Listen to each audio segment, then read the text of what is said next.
every person experiences times when his efforts, not only they don't help, but they actually cause him harm.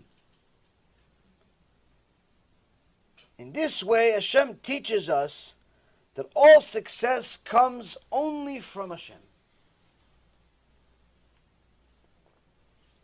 This is a section that if you live long enough, you'd probably laugh at.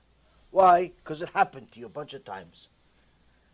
If it hasn't happened to you, it's probably because you're only like 12, 13 years old, 14 years old and watching. Baruch Hashem, I have a lot of 14-year-olds that watch. All of them doing tshuva, shtabach shemo. But sometimes a person tries to do something, he's trying to do something good, and he sees that it doesn't matter what he does, it's turning opposite. He tries, he wakes up extra early to go to work early. He gets there late anyway.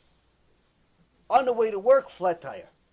He woke up an hour early to get to work early because he has the project and he wants to show the boss he really cares about the company. He shows up later than everybody else. The boss looks at him and says, he's on the next round of layoffs.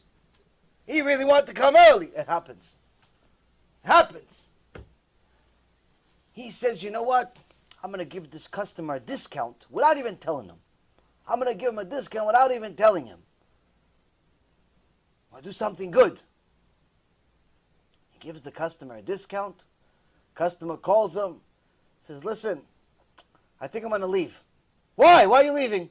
No, I don't know. I think I could get a better price somewhere else. It just seems to me like you're too expensive. I just gave him a discount. I lost money on this guy. And he's leaving. One time, I had this guy as a client. His name was Dr. Jameson from Michigan. This guy was a special type of client. There's never a day he didn't complain. Now, made him money, it's never enough money. Lost money, Hashem Yachem. He makes you regret that you were born. So anyway, one day he calls me after we did a few trades, and he says, oh, listen, the commission you charge on this trade, it's a little high. I'm like, it's the same rate. You've been doing business already for a few years. It's like, yeah, but I don't know, but we haven't made money in a few months already, or in this amount of time. I just sent you this money, and already, I said, you know what, I was already on a roll that day, making money, so I really just cared less, and I didn't want to be bothered, which is not really the best attitude in the world, by the way, because it'll lead you to do stupid things like I just did. I said, you know what, Doc, how about this? How much should I charge you? He said, $17,000. I said, okay, make it zero.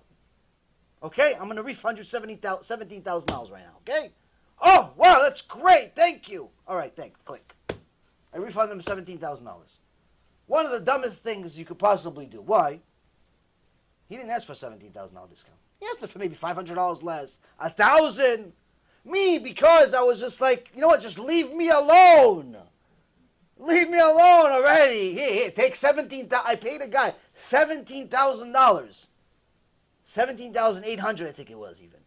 Just to leave me alone. Now, I didn't care about it at the time. Why? Because I was making $20,000, $30,000, $40,000 a day already. That day was like a few $100,000. I made a lot of money. So $17,000 was just like chump change. It's like, I'll just call another client and make $20,000. You know, it was nothing. You know when I started caring about it? When he left me. When he left several months later or 6 months later, whenever it was, one day I see an email on my account. Oh, this customer, Jameson, is leaving. This guy's leaving? I just gave him a $17,000 discount. A few months ago. You're leaving? You should be the last one that leaves. Why are you leaving? That's when you start thinking, you know what?